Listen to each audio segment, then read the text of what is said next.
I guess the Premier Kirsty Clark, during her speech, has taken away much of the thunder from what I'm going to say today.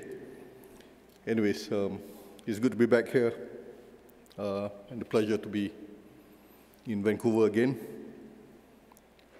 This time, speaking to a room full of eminent individuals from all levels of government, First Nations, project partners, industry reps, and stakeholders. I also would like to recognize that we are here today on the traditional territory of the Coast Salish people. Now, I'm here in Vancouver for a good reason. For over 2 years, PETRONAS has been working toward our goal to build a world-class LNG export facility in the district of Port Edward, British Columbia. Now, this effort began in December 2012 when we acquired Progress Energy Canada,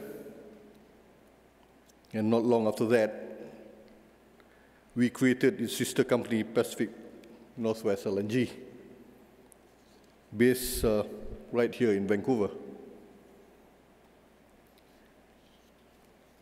We had recognized early that Progress Energy Canada's reserves in the North Montney area combined with a 12 million tons per annum LNG facility would be a strategic asset for PETRONAS and Canada to meet the growing demand for natural gas in Asia. So in total, the estimated capex throughout the project's life is Canadian $36 billion, which cover costs from upstream pipeline and the LNG plant. Now, before I go further, allow me a few minutes to brief you on PETRONAS' activities in the LNG business. PETRONAS first ventured into the LNG business more than 30 years ago when we delivered our first LNG cargo to Tokyo Electric and Tokyo Gas at the Sodegora terminal in 1983. So since then, we have expanded our integrated PETRONAS LNG complex in Bintulu, reaching a total capacity of 26 million tons per annum. So we currently deliver LNG to 15 long-term buyers from Japan, South Korea, Taiwan, and China. So these deliveries are done via our fleet of LNG tankers, which we currently own, numbering 27 LNG ships. So to date, we have delivered a total of 8,400 cargoes and have never failed to deliver a cargo to any customer. Beyond Malaysia, we have also expanded our operations into Australia, where our Gladstone LNG plant is currently under construction, with first cargo delivery expected by the end of 2015. We are also constructing what we hope to be the world's first ever floating LNG facility in Okpo, South Korea, which is targeted to commence operations by late next year. So clearly, global energy trade is now bigger and more interconnected than ever before. What was once contained to a small and exclusive fraternity has since expanded to a diverse and dynamic business.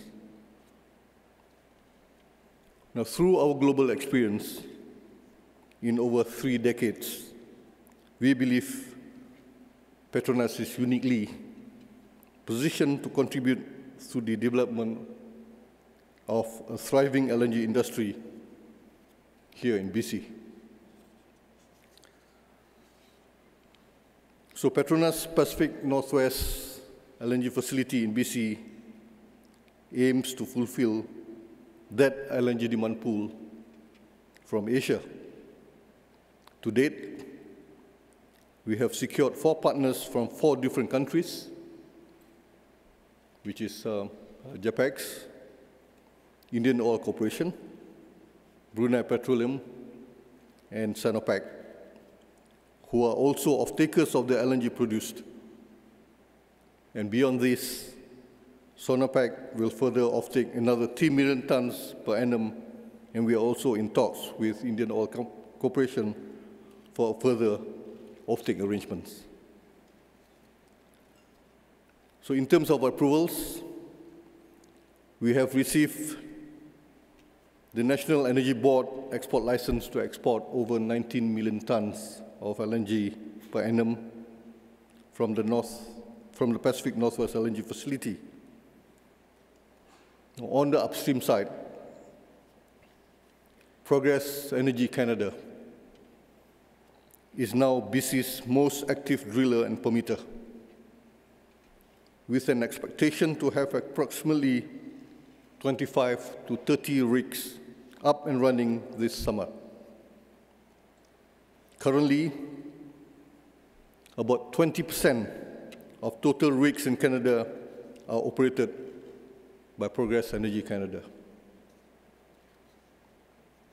So our Canadian natural gas production has grown by 50% in the last year to about 375 million cubic feet per day. So in 2013 alone, Progress Energy Canada has invested approximately $2 billion in the upstream business through drilling, completion, and facilities construction. To date, I'm pleased to report that we have already proven approximately 50% of our 15 TCF target to reach final investment decision.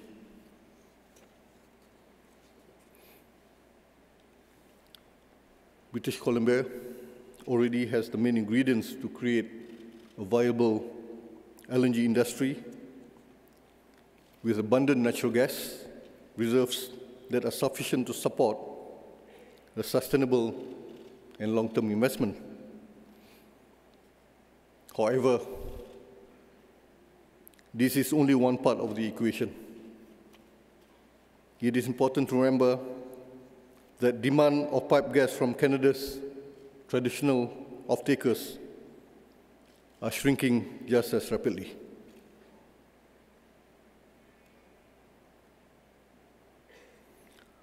Not to also to forget, Canada's biggest market is now also becoming Canada's largest competitor.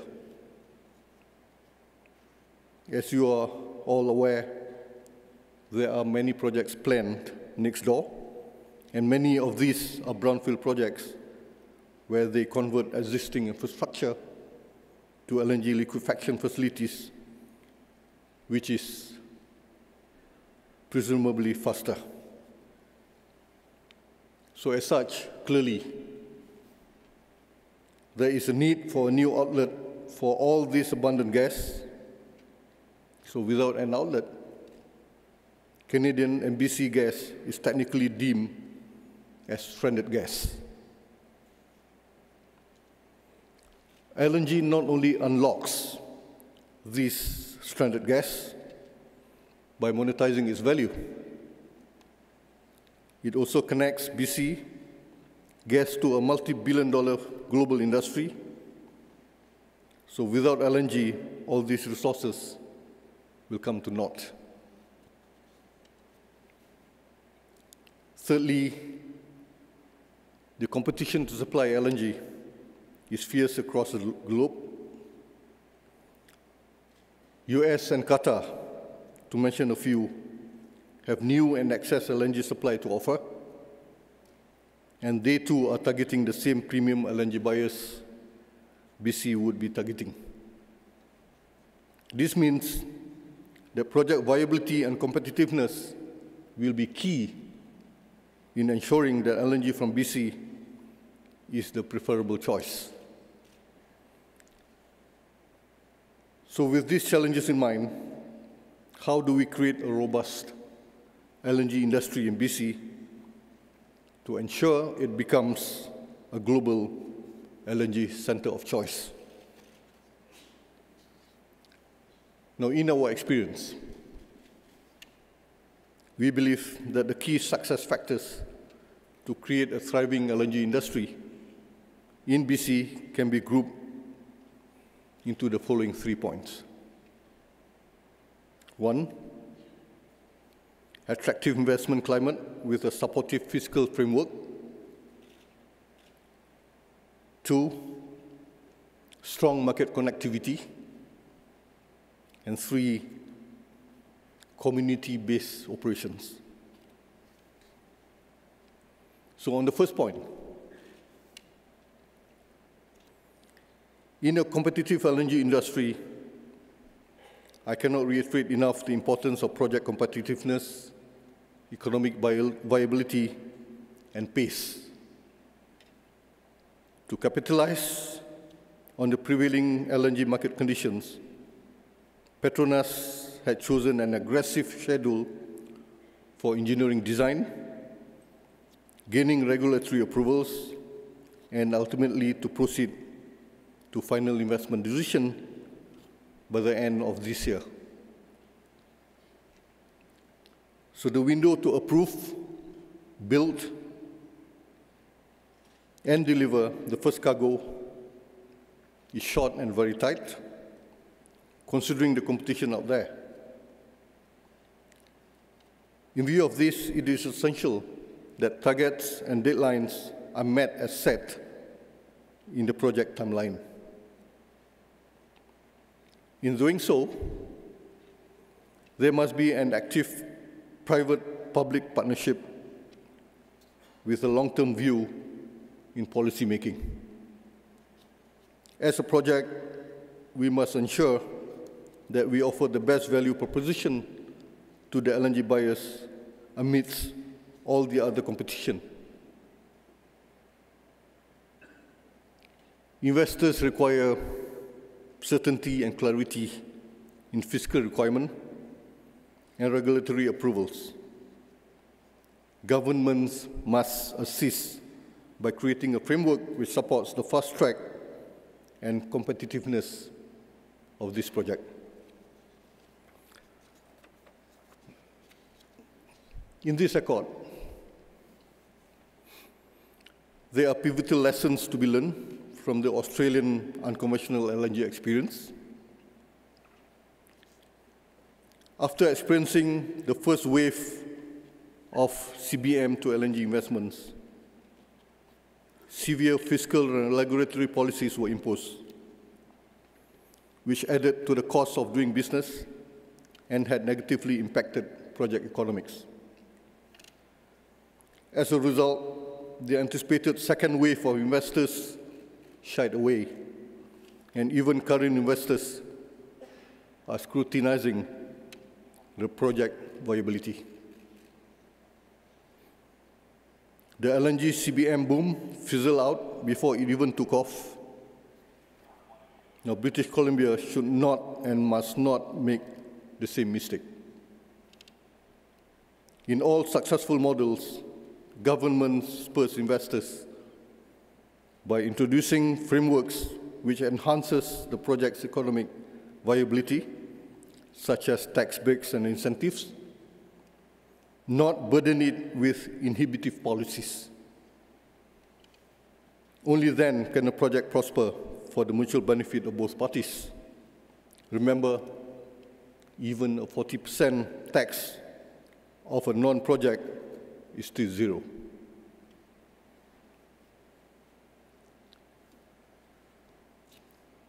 In this accord, the BC government has thus far demonstrated their keen effort to understand and engage the key investors and players. In fact, 2 weeks ago, PETRONAS was honored to have Premier Clark and Minister Coleman visit our offices in Kuala Lumpur and toured our PETRONAS LNG complex in Bintulu. Traveling halfway around the world, twice in Minister Coleman's case, to engage with PETRONAS and our partners and to tour the LNG complex really exemplifies the commitment and dedication that Premier Clark has to achieving her goal of building a robust LNG industry in British Columbia. I believe both sides share the ambition of making BC a thriving center for LNG production and export, and have since gained a better understanding on what needs to be done. We hope this will translate to a favorable market and fiscal condition as they set up this new industry. Secondly, the LNG business has always been rooted on the basis of relationship and track record. Through our established relationship with customers from the Far East, we have fostered an understanding of the needs and difficulties, which has allowed us to customize our delivery. This is something that we plan to replicate at our LNG facility here to ensure that it contributes to making BC an LNG production and export center of choice. Furthermore, the foundation of a strong relationship is rooted on security of supply. Security of supply must be assured from the get-go throughout the whole value chain, from shoring up natural gas on the upstream end to liquefaction to actual transportation to the end buyer. This is what we have applied in Bintulu and built our reputation on, and that is what we wish to extend with our Pacific Northwest LNG facility here in BC. In LNG, and I believe our partners can attest to this, buyers place a great importance on stability of supply, and any delay will have adverse impact on their business and interests. The third key success factor, as I mentioned earlier,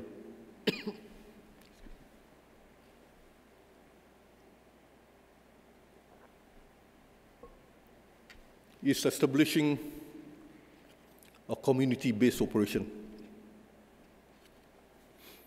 If all goes as planned, the landscape of BC will change greatly and the surrounding communities will experience rapid growth in the next 5 years. So in anticipating this, first and foremost, we must ensure that the plants are built and operated in a safe, sustainable, and environmentally responsible way. While we are confident that we would build a world-class and environmentally friendly LNG facility, the professional and robust oversight for the BC Environmental Assessment Office and the Canadian Environment Assessment Agency gives British Columbians further confidence that the proponents are abiding by the stringent regulatory requirements already in place in British Columbia and Canada. Besides that, the communities around the project area will be open to plenty of job opportunities. It is in the interest of everyone to help the communities, adjust and help plan towards capitalizing on those opportunities. Now, in Bintulu, we had provided training and upskill the local workforce. resulting in the local community becoming the mainstay of the plant's operations. As a result, they have developed a kind of closeness to the project and feel a deep responsibility in regards to safety and a sense of success to what they do. So in doing so, we have seen Bintulu transform from what was once a simple, relatively obscure fishing village to one of the world's biggest LNG hub, while still maintaining the charm of a small town feel with a close-knit community. So if these three key factors can work in tandem, we believe the BC will have no issues in setting up a robust LNG industry and be competitive on a global scale. So in closing, with all things considered, PETRONAS, along with our offtake partners, intend on coming to a final investment decision before the end of this year. Our project has acknowledged the need for British Columbians and Canadians to benefit from the extraction of natural gas and the export of LNG through royalties and taxation. At the same time, our offtake partners and key markets are also watching developments in British Columbia with a keen eye. LNG, though vitally important to their economies, doesn't come at all costs.